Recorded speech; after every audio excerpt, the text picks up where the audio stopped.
How to remove YouTube Shorts permanently. Hey everybody, welcome back to our channel. In today's video, we are finding out how to remove YouTube Shorts permanently. So let's just dive right into the video and find out how to do it.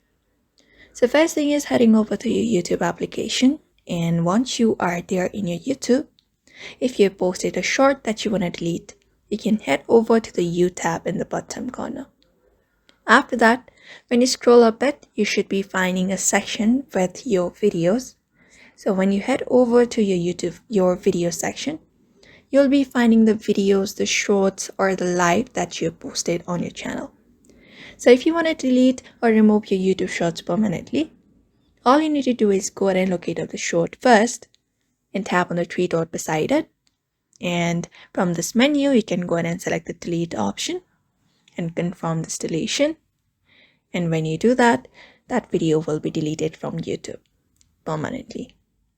So that is it. It is a very easy method you can apply up if you want to remove the YouTube shorts permanently. So I hope this video was helpful to you, and thank you for watching this video.